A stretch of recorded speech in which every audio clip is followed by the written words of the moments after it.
Okay, so hopefully you've taken some time to plot these points. Remember when you plot points that the first ordered pairs are always x, y. And so when you plot points, you're going to have an x and a y coordinate.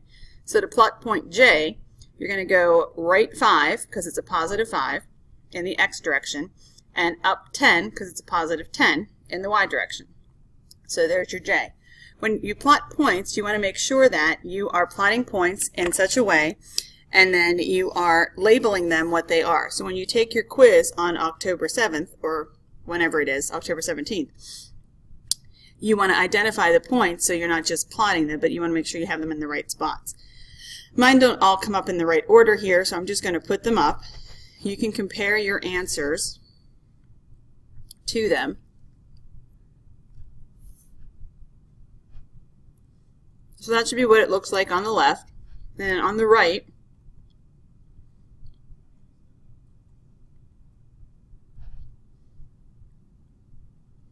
totally different order.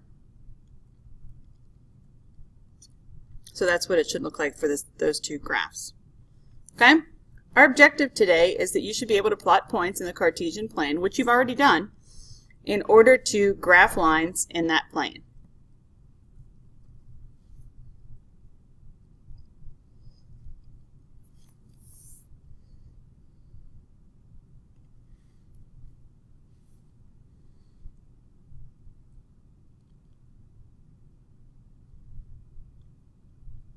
So hopefully you've got that written down. So let's talk about the Cartesian plane. The Cartesian plane is also known as the coordinate grid, and that is where a graph is used to show the relationship between two variables. The horizontal axis is called the x-axis. We just use that to plot our points. And the vertical axis is called the y-axis. The point where they intersect is called the origin. The origin has coordinates 0, 0. And the axes divide the Cartesian plane into 4 quadrants. And ordered pairs, like we just used on the drill, are of the form x, y. X is the first coordinate, called the x coordinate, and the second value is called the y coordinate. And so again, we just used this to do the drill and plotted those points. So now what we're going to do is we have this grid at the bottom of your page, so you're just going to graph on the grid these key points. First thing you probably want to remember is the x-axis. So I've highlighted mine in red, labeled the x-axis. Anytime you're graphing, you want to label your axes. The vertical one is the y-axis. Easy peasy, lemon squeezy. Where they intersect is called the origin. And then our quadrants are labeled 1, 2, 3, and 4. Notice that they go counterclockwise. Alright, so what we're going to work on today are actually graphing equations in two variables. So equations in two variables are x coordinates and y coordinates. So what we have to do is recognize the various forms that we could have for an equation. The first form we could have for an equation is standard form. Here it says ax plus by equals c. A, b, and c are real numbers. So that's important to remember. A, b, and c can be any number you want. X and y can be decimals also. They can be any real number. This form, where we have ax plus by equals c, is called standard form. Standard form of a linear equation in two variables, where you have x and y on the same side. The most popular form for the equation of a line, though, I believe, is slope-intercept form. And that's probably the one you had the most fun with when you were doing your equations in Algebra 1. Because you look at it, you can see that b is your slope-intercept, and you can see that m is your slope, and b is your intercept. So you would start with b, and then you would go up or down based on what your slope was. An ordered pair is a solution to a linear equation in two variables. That means that any time that solution, it satisfies the equation. In other words, it makes the equation true.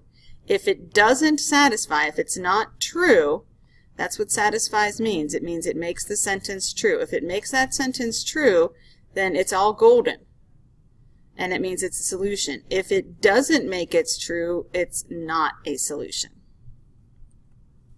So the first thing we're going to do is we're going to check these. Remember that ordered pairs are x and y. So this is x and this is y.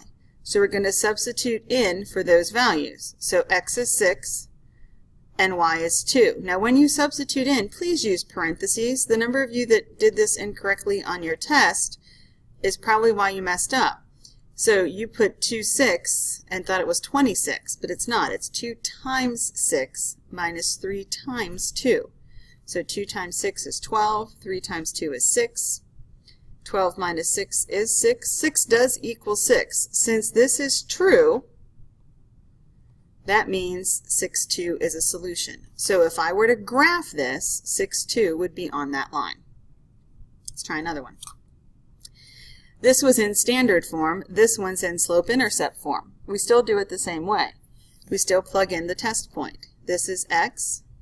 This is y. Now, some of you may be able to look at it and do it, but I'm going to write it out because I struggle sometimes. So y is 5 and x is negative 3. So 5 equals 2 times negative 3 plus 1. Well, 2 times negative 3 is negative 6. Negative 6 plus 1 is negative 5. 5 does not equal negative 5. So this is not a true statement. 5 is not the same as negative 5, so that means it's not a solution. Equal to is. Not equal to isn't. So why don't you pause the video and try these next two on your own.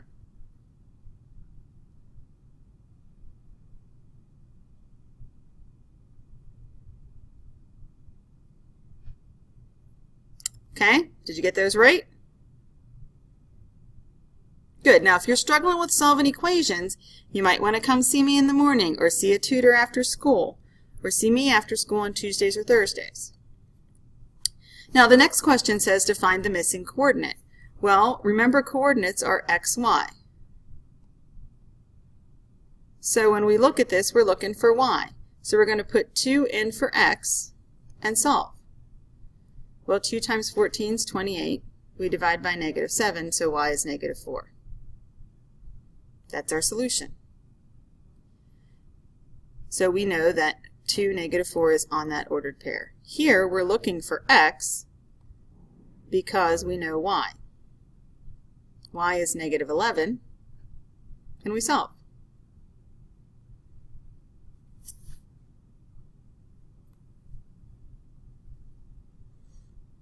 Okay, why don't you pause the video and try the next two.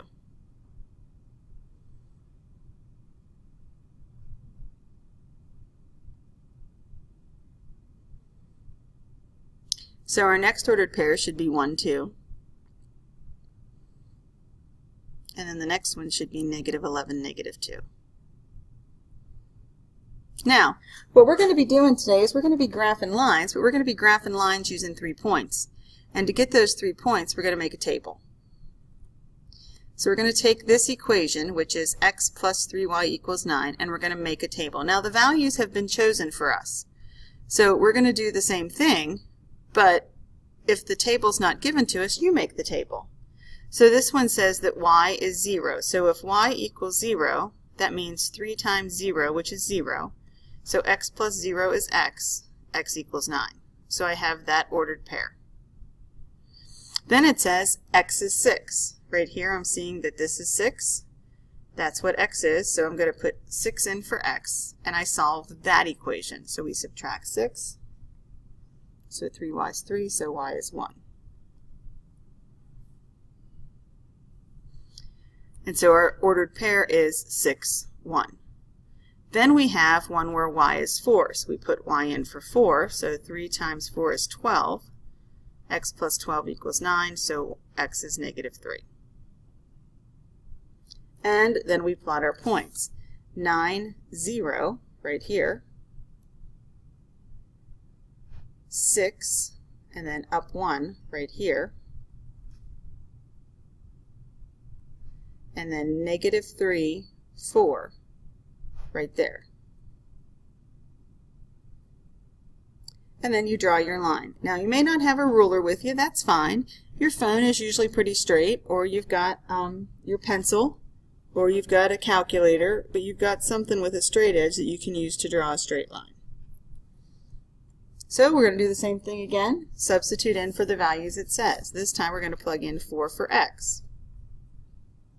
So 2 times 4 is 8. 8 minus 10 is negative 2.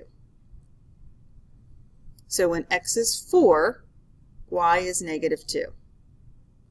Then it says x is negative, or y is negative 20. So negative 20 equals 2x minus 10.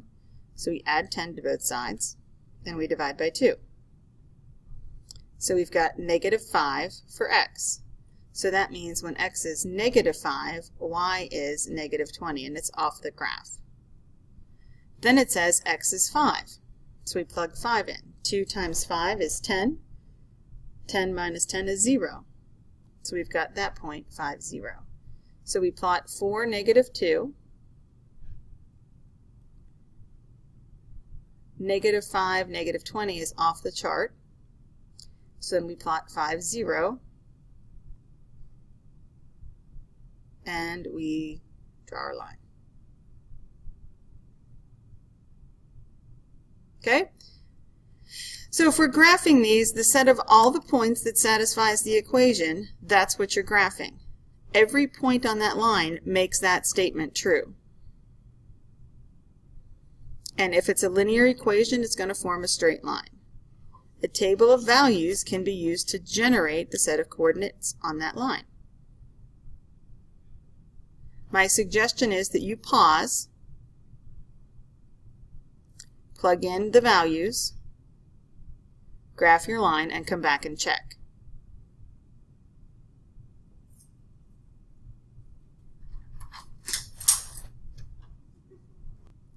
So, hope you paused the video and tried these. So we're going to put negative 1 in for x. So we had 2 times negative 1 plus y equals 4. And then you solve that equation. Well, 2 times negative 1 is negative 2. So that means we're going to be adding 2 to both sides. So y is going to be 4 plus 2, which would be 6.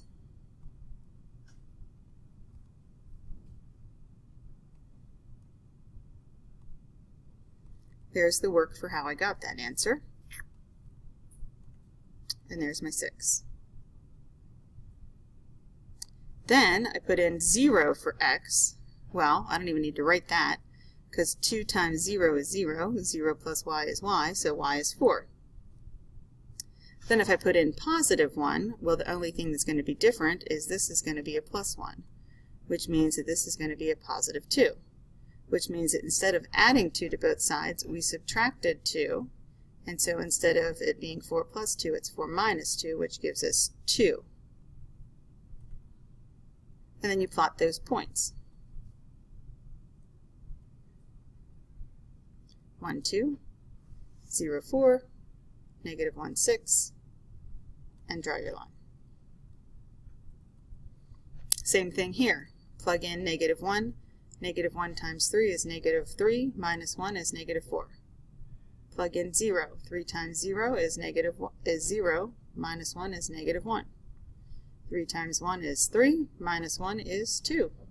And plot your points.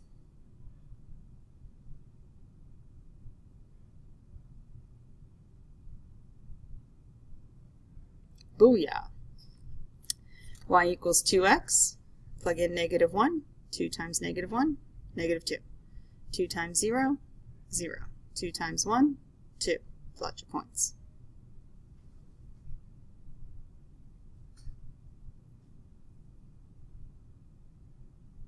Last one's going to be a little crazy, but that's okay. We can do crazy. So we have 15 equals negative 5y plus 3x, and it says to put negative 1 in for x. So we have 15 equals negative 5y plus 3 times negative 1.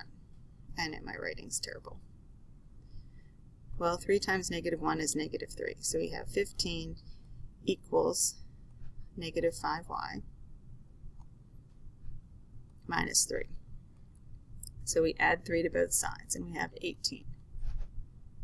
18 equals negative 5y, and when we divide by negative 5y, we get negative 3.6. I did that on my calculator. I'm just saying. So then when we plug in 0, 0 is always a nice easy one to plug in, because when you plug in 0, it's like this part's gone. So 3 times 0 is 0. So 15 equals negative 5y, so y is negative 3. Then you do the same thing we did before with positive 1. So 3 times 1 is positive 3. So instead of adding 3 to both sides, we would subtract, which would make this a 12. And then that would make it negative 2.4, I believe. And then you plot those points. They're kind of close together, but that's okay. It's just, you're just estimating. Bam. And then this is your closure. So you'll notice on the last question of the closure that it asked you to graph it, but it didn't give you a table. You get to pick the chart. You get to pick the points you want to use. They're up to you. So hopefully you turned that in. Have a great, and don't forget to do the homework. It's also on It's Learning.